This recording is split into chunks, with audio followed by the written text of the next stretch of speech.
you everyone for staying with us. I really hope everyone enjoyed this film.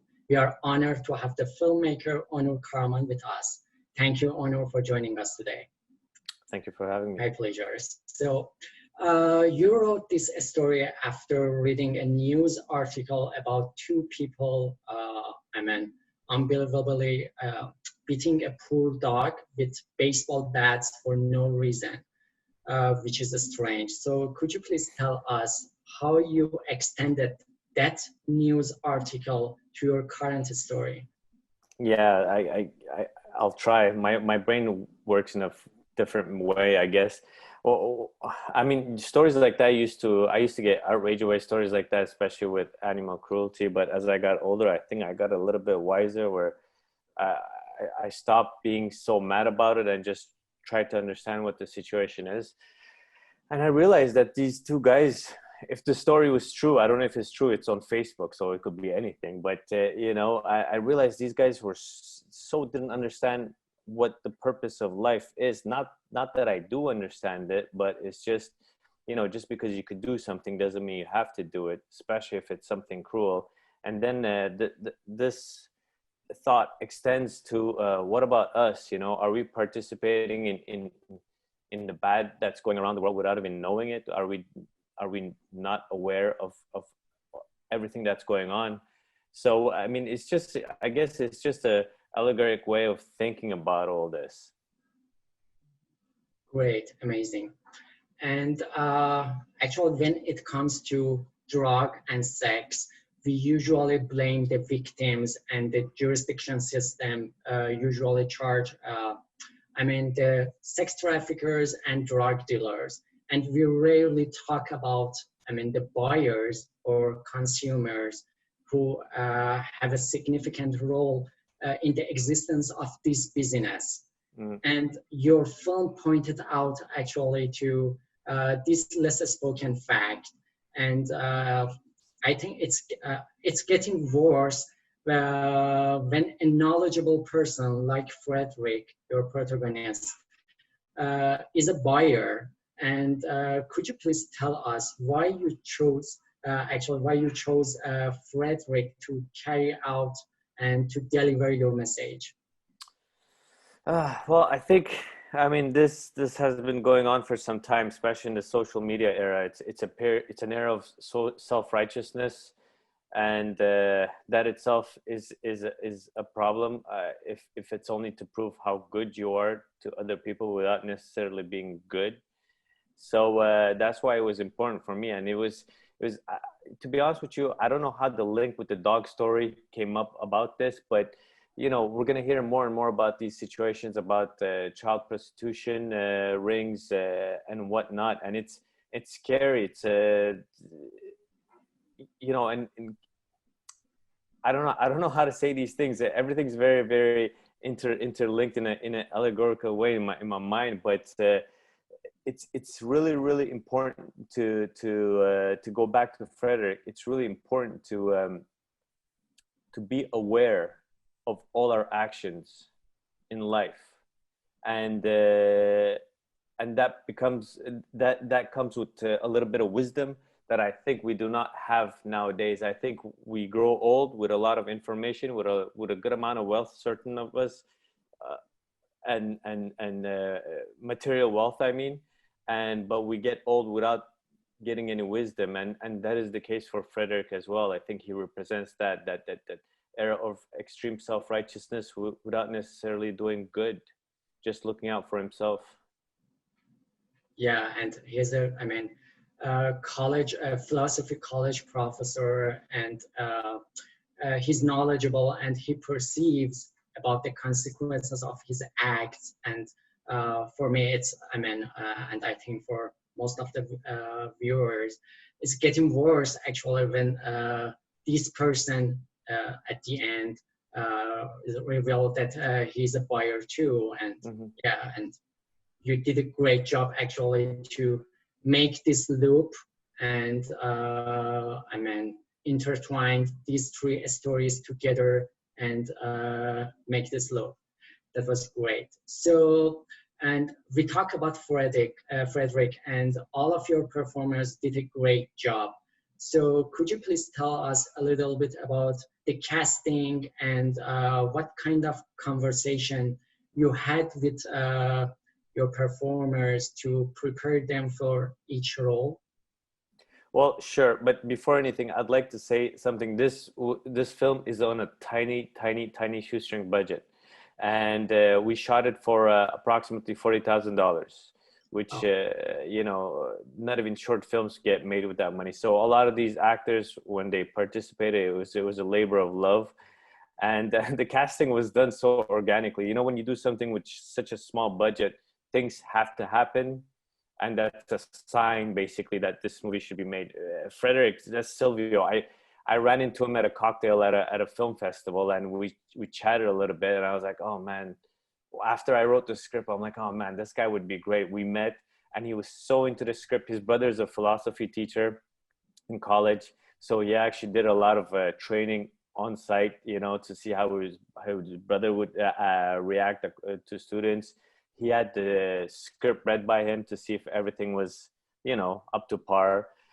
So it came really organically. When you do a film for $40,000, you don't really have a money for casting agency or whatnot. You really have to go digging by yourself. And it was through people, you know. And then Frederick Silvio told me about Noemi, who plays the redheaded student, she was great.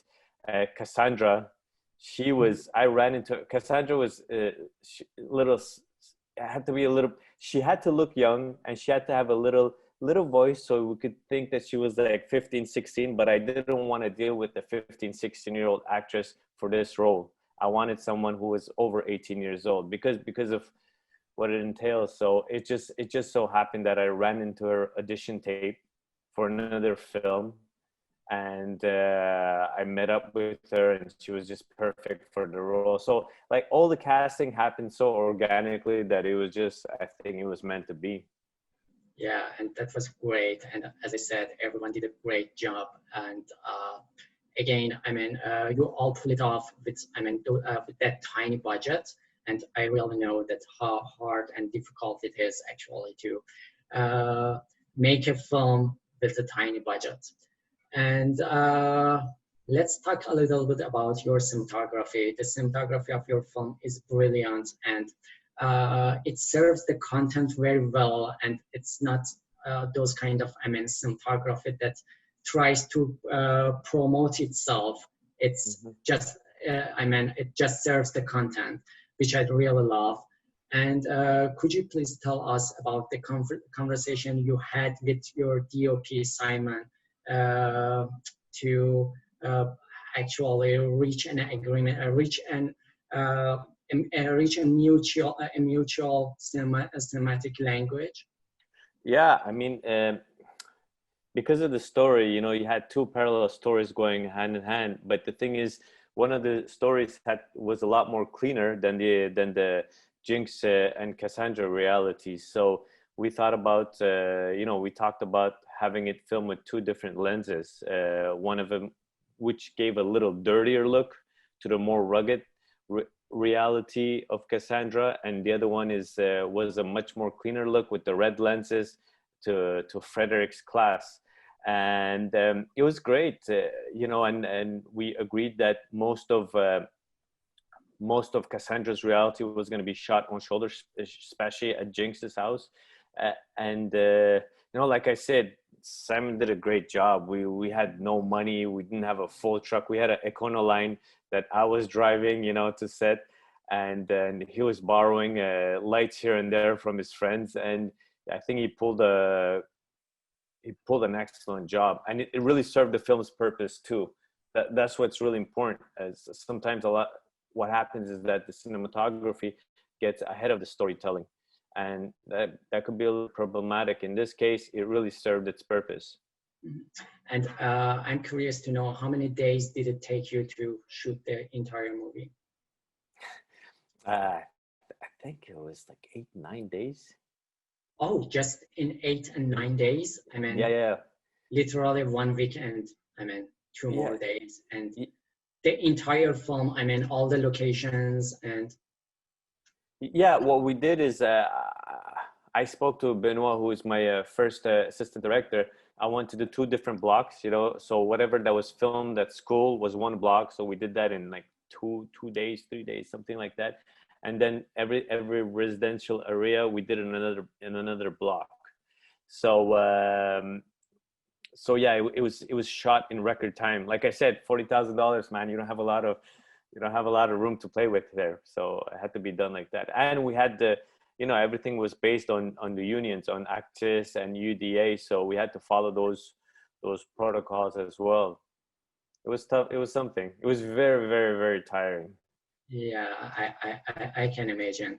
So, I mean, uh, you have experienced different positions in this industry, from writing a script to distributing a film. And which one or which ones do you think need more support from funding bodies in Canada or worldwide, or even, I mean, in the form of a mentorship program? Oh, that's a good question, and it's a tough one. To be honest with you, I consider myself a prolific writer, so you know, in a year I could come up with two feature scripts, uh, but doesn't mean those scripts actually get funded. So of course, in the development phase, you need a little bit of support so you could live by. After I shot this movie, I had to get a 9 to 5 job because you know, I poured all my savings in there. And as far as production as well, I mean, every level of it is so tough. Writing, you need money for it because you need to focus on it. Production, there's never ever enough money, and there's always bigger productions that require a lot more money than you. And when it comes to distribution, it's also tough too, because you know, there's not that much love for independent film. Distributors disregard it pretty quickly, and cinemas want to get rid of it pretty fast. So there's not one aspect that requires more love. It's the whole aspect of it that needs more, to be honest with you. Mm-hmm. And I know it's a cop out. I'm not specifically saying one thing, but it's all three. All three is it's very tough. And apart from a financial aspect, I mean, did you need any kind of, I mean, mentorship program? Do you think it would be great if filmmakers, in particular, young filmmakers and independent filmmakers, need more support from mentorship program? Yeah, I think so. I think you know, it benefits, and filmmaking is, people need to understand that filmmaking is a labor of love. Okay, don't do this if you think you're gonna be rich and popular and famous and all those things. You know, this is my third feature. I'm not that rich. I'm not rich at all, actually, and people have to realize this before going into filmmaking, that you don't do this for the spotlights. You really gotta love it. So that is the first thing they need to be aware of. And sponsorship programs definitely do need to exist, you know, to tell people about every single aspect of filmmaking. Yeah, and I really appreciate your, I mean, your attitude of and your passion about filmmaking, which is great. And It's a blessing and a curse, I guess, to be honest with you. You know, sometimes you hate it, but you could hate the business. Let's just put it this way: you could hate the business, but I you could totally love the craft of understand. And you filmmaking. said that you shoot the film in 8 or 9 days. And did you rehearse, and did you have any rehearsal before going to, I mean, before going to the set, and I mean, to do it in 8 or 9 Yeah. days? Yeah, I mean, we booked a reading room at the libraries, and we had a 1 or 2 sessions of reading, but like I said, what was really fun is all the actors were so committed that when it was time to go, it was time to go, and they were ready for it. We did not have the luxury of being able to practice that much. So, but yeah, I mean, I wish we had more, but I think it made it much more candid, and I think the comedians put a lot more pressure on themselves to perform, so which actually helped the cause, I think. Mhm. But we couldn't do a lot of rehearsals, no, unfortunately. Perfect, amazing. And I mean, your film, actually, could you please tell us a little bit about the score of and the music of your film? I think the music of your film is very gorgeous and very great. And could you please tell us a little bit about the score as well? Yeah, it's Vivaldi. I spoke to Vincent Choureau, Vince. He did for most part a good amount of the music in Attila, my previous film as well.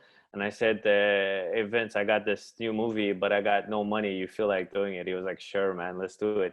So I was really keen on using Vivaldi, but he said, "Let's make it dirty. Let's make it match the film. Let's make it dirty. Let's put some synths in there." So we took a classical piece and arranged it in a more modern way. That sounds a little bit like the 80s version of it, I guess. I don't know. It's hard to describe it, but it's what I find nice about this music. It's very hypnotic, and it makes you daydream. You kind of daydream like Fred while all this is going on, and it represents the daydream that we all go through in our normal lives. Uh, and yeah, but I just want to use that simple song for it. Oh yeah, the other thing is there's a rap song at one point that you probably know of, which is great. That was given by David, his rapper's name is Pesh. I mean, these guys all gave their artwork for free for this film, and I'm so grateful for that. Amazing, great. Uh, Unfortunately, we have no time to continue this conversation. So is there anything else that I didn't ask, or any special thank you to your team that you would like I to think I'm say enough. now? My team in front of the camera and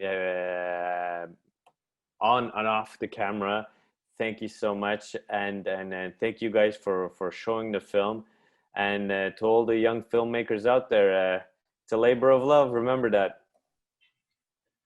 Thank you, amazing. And it was great, actually honor to talk with you, and thank you again for sharing your film with us. And I really hope everyone enjoyed this film and the conversation. And I would also like to encourage everyone to visit our website, reelworld.ca, to learn more about our screenings and programs during the festival and also year round. And if you identify yourself as a racial diverse Canadian artist, please consider joining our Access Real World database. Thank you so much and take care.